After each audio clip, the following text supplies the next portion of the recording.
Hi, it's the 8th of October 2016. This is the third fish tank video. First one was a general introduction. Second one, as promised, some tips on gravel clearing in relation to the mathematical constructs underlying laminar flow in a tube with reference to the Hagen-Poiseuille equation. Today we're going to get a little bit more emotional. I'm going to talk to you about some of my experiences and how I feel about Larry the Loach.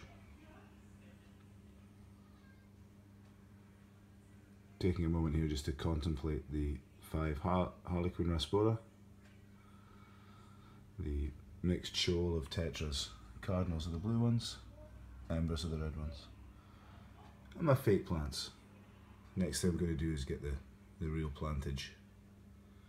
Still running the dual Rio 180 with the proprietary filter.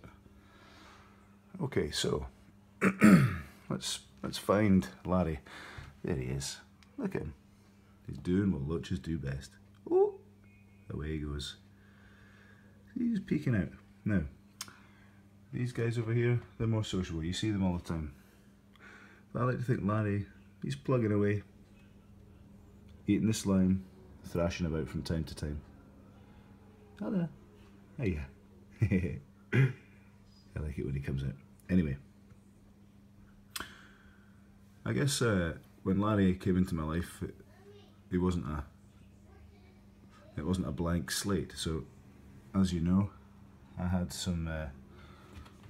Let's do the old switcheroo. Try and get him from this side. I had some fish when I was younger.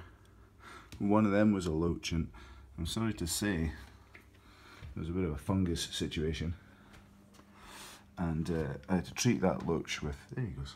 There he goes. Look, he's happy now. He's got used to the light.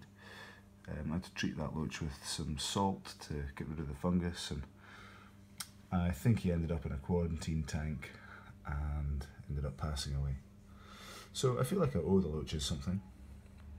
Also, I've heard tales that loaches start off small and cute like this, but end up being, you know, foot-long bullies.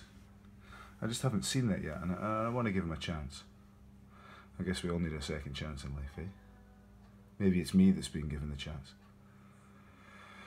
But the real worry I have is, what am I going to do if Larry starts trying to eat the ember tetras? Now, in terms of risk prediction, Larry's mouth is quite a bit smaller currently than the ember tetras, so there he is, see, sucking that pink fake rock. Quite a bit smaller than the ember tetras, so he can't do it yet.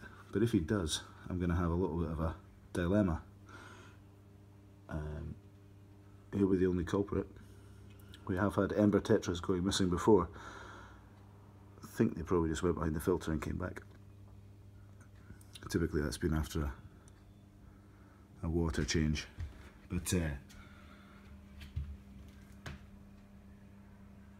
they did re-emerge.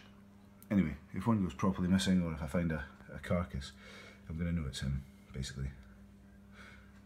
Loaches have, for example, got a reputation for sucking slime off other fish directly or eating their scales. Now, what sentence will I pass? The only framework I have for this is the 4 general principles of criminal justice work. So, what's fair, what might deter other offenders, rehabilitation, and public protection. So clearly when you're speaking about a 1-inch fish, the concept of deterrence isn't really very realistic, that the other fish aren't going to realise that Larry's been taken away for being bad. Nor will they be able to generalise that to their own future behaviour.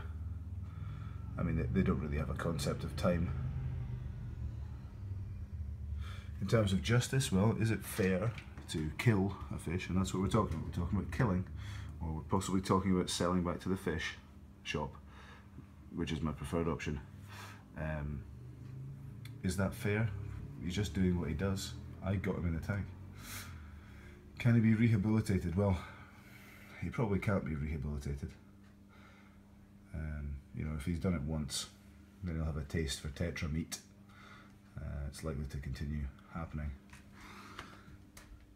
And then there's protection of the other fish, and I think it's protection of the other fish that's really the compelling principle here. I mean, I don't wish to be prejudiced, but there's a chance that he might be aggressive, although I've read comments from other owners of Chinese sucking loaches that they're perfectly fine, especially if they grow up with the other fish and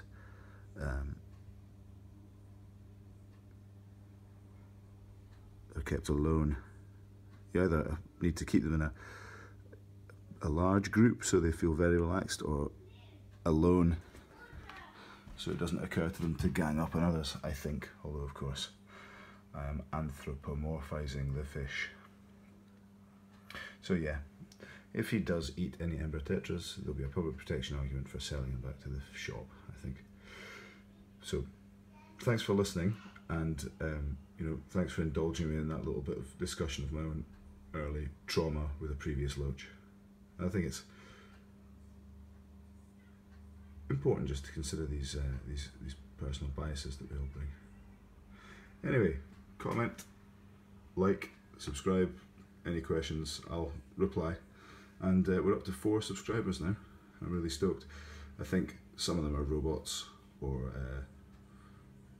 fraudulent people pretending to be ladies asking me to send them photos and money, but still, maybe they also have an interest in Chinese sucking loaches and laminar fluid dynamics as applied to gravel cleaning. You never know.